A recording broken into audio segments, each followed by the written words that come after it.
The Legendary Remakes banner for September 2021 is out now and is our 4th batch of Legendary Hero buffs. This month focused on Legendary Hector and Ephraim, but we have 6 other heroes you can also summon, and as a reminder, you can spark any of the available focus units. We'll talk about everyone on the banner briefly. First up, let's discuss our 2 new remix skills. For Legendary Hector, he has received Ostia's Pulse 2 and also got Crafty Fighter as a new beast skill option. Previously, Hector had Vengeful Fighter, which was kind of falling out of favor a bit, but it started fine quicker pulse armor beast skill. Crafty Fighter will grant quicker pulse's follow-up attack up to 25% HP, and it grants guard, which is very nice. It comes at a very timely manner because we just got the Steady Breath Circuit Seal, so not only does Hector not lose out on special cooldown, but he actually gets more if you run the Steady Breath Seal because it grants cooldown when Hector gets hit as well. Vengeful Fighter was always a little awkward because it only granted cooldown on the user's hits. If you want a simple build for Hector at the moment, you can run his base kit of Thunder Armaments, Draconic Guard, DC, Crafty Fighter, Ostia's Pulse 2, and Steady Breath. Legendary Hector does not have his Refine just yet, but it's funny to think that Thunder Armaments may get a Refine before regular Armaments does. I don't understand why they're afraid to refine an Axe or Quicker Pulse 2 when Brave Hector's Refine exists, but whatever. Let's now discuss what happened to Ostia's Pulse when its upgraded buff. Ostia's Pulse 2 now grants a team-wide times pulse effect with +6 defense and res. As before, allies only receive these effects if the number of same movement type units on the team is less than 2. This is just the tactics buff condition, so you only can have 2 infantry, 2 armor, 2 flyers, or 2 armor units. If you have 3 or more, then those movement types will not get these buffs. Now, key thing to note is that Hector himself gets the extra cooldown reduction. This was not the case with Ostia's Pulse 1. Also important is that Times Pulse is way better than Quicker Pulse because it works every single turn if your special is at max cooldown. It's very nice for Gale Force units typically, and just in general it's always nice to have. The +6 defense and res boost is also great because it will proc every turn as well, and it can buff everyone from anywhere unless you're playing one of the non-standard game modes like Rival Domains or something. Ostia's Pulse obviously assumes you're planning your team comp beforehand, but as long as you meet the conditions, then you're good. While Hector may not be able to run one of those fancy save skills, team-wide times pulse can be insanely strong due to how powerful specials are. You can pair him with units like Pent or Veloria who will have similar abilities, and that includes cooldown reduction weapons like the Grand Scratcher's Staff, its Curtain's Lance, or the Ouch Pouch Dagger. We have other units who get cooldown on turn 1 like Navarre, Sonya, Ophelia, or Legendary Lina if you want to run a higher cooldown special. Recently we got Happy who has Times Pulse on her weapon, which does stack with other Times Pulse effects. Hector can apply this to regular Times Pulse users as well, and I'm pretty sure you can stack it with a second Ostia's Pulse 2. Lots of deadly first turn combinations, especially for units who can't normally access Times Pulse like Cavaliers or Flyers. Like last time, I don't really want to discuss real builds ideas just yet because Thunder Armament still needs to get its refine. Don't want to waste any precious skills before that. Thunder Armaments did get Parked beforehand by Momori's Mirage Axe, which just added +6 defense and res with the free follow-up and a simpler, or the fall prevention and a simpler condition. So here's hoping that Legendary Hector can get something nice. I don't know if they want to make another Brave Hector situation, but they could let Legendary Hector also nullify armor effectiveness because we kind of just keep getting more armor slayers. I am expecting Thunder Armaments to simplify its condition to just activate if there's an ally within 2 spaces. I'm also guessing some kind of stat boost will be involved, which is fairly typical. If they wanted to get spicy, then they could add something like a built-in near or far save skill since Hector already has Ostia's Pulse taking up that slot. Another interesting but odd feature could be no follow-up or the defensive portion of it. Brave Ephraim has the offensive portion to no follow-up because it allows him to always double. Legendary Hector seems to be more defensive in nature, especially with Crafty Fighter being added, so if you got rid of the enemy's free follow-up skills, then that could be nice to ensure Thunder Armaments does its job without worrying about speed checks. Obviously, you still lose out to action no follow-up. For the most part, I would not expect anything too grand. Legendary Hector at least is a functioning arm unit, but he could use some upgrades. Ostia's Pulse 2 is very neat for team building possibilities at least. Pre-charge specials are deadly, and Hector can constantly ensure your team is buffed up with extra defense and res along with lower cooldown. While army units generally have all been about being crazy compared to stat balls, Legendary Hector does provide some strong utility that no one else can do. Next up is Legendary Ephraim, who we talked about earlier this month. Ephraim received a buff for Solar Brace 2 and also got his refine for Flame segment with the update. You can watch my video on the update 5.9 refines if you want more discussion, although I'll mainly be repeating myself here. As a quick reminder, the new Flame segment always procs on initiations, or if Ephraim is alone, he gets +4 attack and defense and a follow-up attack. With the Refine active, if Ephraim has more than 25% HP, he inflicts -5 attack and defense on the foe and gains +1 special charge for every attack. This is an incredibly solid weapon now, and Legendary Ephraim has Solar Brace 2 to synergize with it further. In addition, Legendary Ephraim gets attack and defense solo 4 for free, which is very nice. Now for Solar Brace 2, basically it has been completely reworked. It now enables Kanto 2 and it neutralizes all guard effects during combat. After combat, Ephraim will restore 10 HP. So this is a great complement to the new Flame Sigmund. Kanto is very versatile and allows for hit and run tactics. No guard works perfectly with Flame Sigmund's extra special charge, and Ephraim no longer needs to run Heavy Blade. Last, with a 10 HP heal, this can ensure he stays above 25% HP to keep the Refine effect active. For the most part, very nice kit to work with, and with attack and defense solo, you can basically just tack on another solo Sacred Seal. Legendary Ephraim wants to use his 3 movement to pressure the enemy team, and he has guaranteed follow-up attacks with increased special charge to really make a statement. A common tactic will be to use Gale Force. Ephraim needs to take a counterattack to charge the 5 cooldown, but he won't need a slot for Heavy Blade, he has no guard to guarantee it procs, and he has Kanto 2 to move even more after the Gale Force action.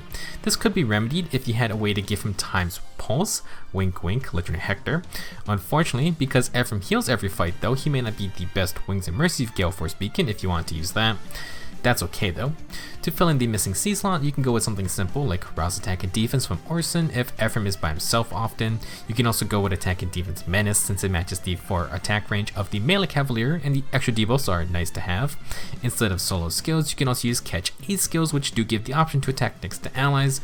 It's not necessary, but it's there. Other complements for Gale Force builds include Smoke debuffs. These can go in the C slot or Sacred Seal slot. Defense Smoke is great if you need extra damage when you're using that Gale Force action. Pulse Smoke can slow down enemy specials if needed, and Attack Smoke can keep Ephraim a bit more safe. Flame Sigmund does emit a -5 attack debuff during combat, which is going to stack with Attack Smoke, and Ephraim has pretty low resistance, so that could save him against a major dragon. Speaking of which, if you have a super high invested Ephraim, you could run something like distant counter skills. Ephraim would have to be alone to get his follow-up attacks, but he gains special charge on every action, and he has no guard, which can lead to interesting special options. While stacking more attack and defense is also fine, you could run more defense and res oriented skills. 18 base defense is a bit low, but something like attack and res solo may save Ephraim while still providing bonus attack for him. Last, let's discuss other special options. Gale Force is fun, but Legendary Ephraim can easily run a large amount of damage specials. 4 Chrono specials can be deadly since when initiating, the first hit from Ephraim and a counterattack from the enemy will charge that up for the second attack. Ephraim could go with Dragon Fang, Ignis, or Astra. Aether is now much easier to run and is great with solo skills since Ephraim can get his stats and follow-up attacks for either phase. Well, I wouldn't expect to see it. Maybe if there's a non-speed version of Surge Sparrow in the future, that could be interesting. Like Brave Erica, that would allow you to just spam specials and heal absurd amount of percent HP. Regardless, the main role of Legendary Ephraim is still to be an offensive initiator. Solar Brace 2 works so much better with Gale Force, and Flame Sigmund is absurdly good for that role as well. Ephraim even gets a little bit extra survivability with Flame Sigmund's stats / debuffs and Solar Brace's constant healing. He can still be stopped by follow-up prevention or no follow-up since his speed isn't the highest, but Legendary Ephraim got some nice upgrades, especially considering Brave Eliwood also got a refine, and Brave Erica is just a monster current gen Lance Cav. He definitely can compete for a spot in such a crowded unit type. Moving on to our other banner units, let's briefly go over everyone available. For the red group, we have Legendary Ryoma, back with Refine and Remix Boss. Once an awkward sword flyer with a distant counter weapon, Legendary Ryoma has stolen some infantry skills to use in the sky. He's no longer weak to archers, he has no follow-up, and Bushido 2 grants dodge with +7 damage per attack. Very solid and much needed buffs to truly be a unique flying unit. Ryoma did also get attack and speed rain as a new skill to fodder. That is very nice, but he also has guidance 3, which is rare itself. Now Kestra Stance 2 by itself isn't anything super noteworthy, but you could use it to get Kestra Stance 3, although that is only on one unit in the game itself. Joining Ryoma is going to be Legendary Hrid. Hrid has not gotten his Remix Boss or Refine just yet, but along with some other Legendary heroes, he's been moved into the Remix banners in preparation for that. It may take some time, but he's going to get those extra skills eventually. Now, as a unit, Hrid's a Sword Cavalier with low speed but decent attack, defense, and res. His sword grants follow-up attacks and prevents enemy follow-up attacks if Hrid fights a foe with a penalty on them. This is basically an Omni Breaker effect, which is very annoying, but he needs those debuffs or status effects. Freezing Seal is Hrid's personal debuffing B skill and it works like a chill skill, but after seeing Gunther's upgraded Chilling Seal 2, I have high hopes that they kinda just copy these same effects for Hrid. Having mass debuffs for the team is fantastic and just makes it easier to activate his weapon. He does have Attack Smoke for additional debuffing, but I'm hoping Freezing Seal gets the Gunther treatment. In case you don't want to use Hrid for anything, he does have Distant Counter, very tempting and worth a spark if you need it right now. However, Hrid should get another free skill when he gets his remix buffs, and I'm gonna guess they're not gonna replace DC. If you wait, it could work out very nicely in terms of fodder.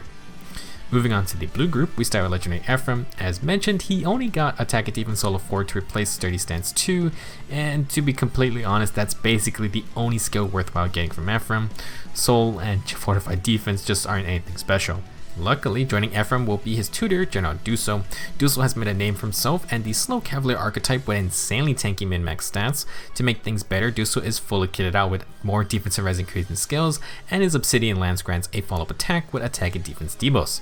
This stacks with low attack and defense to shut down enemy attackers, and then Duessel has defensive res solo 4 and rouse defensive res for a buttload of stats.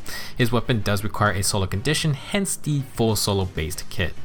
Duessel's a pretty simple unit, very high attack, defense and res stats with a follow-up attack built in. He really isn't doing anything super special, but proves how annoying a super tanky unit can be. All of his passive skills are great fodder options. Next up, we have the green group starting with Legendary Hector. In terms of fodder, Hector is fantastic since he has Distant Counter. Vengeful Fighter isn't bad to pair with it, but Crafty Fighter is another excellent choice. Very nice quick opposed armor skill with guard built in. Basically, you're going to get DC with either Vengeful Fighter or Crafty Fighter for an arm unit, and that's pretty solid. Joining Hector is Fallen Lyon. The fully in control Demon King is a green infantry mage who specializes in ranged combat. Lyon is min-maxed for low speed, and his Blood Tome gives him 50% damage reduction against all ranged attacks. He also gains 80% damage reduction against AoE specials, and weapon triangle advantage against colorless foes, but again, only if they're a ranged unit. For passives, Lyon's gonna have bonus delivery to double down on field buffs, and he has rouse attack and res to self buff when alone. This skill is available on Spring Soleil, but you can grab it off of Lyon if you want. Lyon also has No See Disrupt if you want to be able to counter fire sweep weapons or dazzling staff healers. Overall, the green group has some interesting skills for foddering. Continuing her streak is going to be legendary female Grima. She's a flying colorless dragon who got her remix buffs and refine.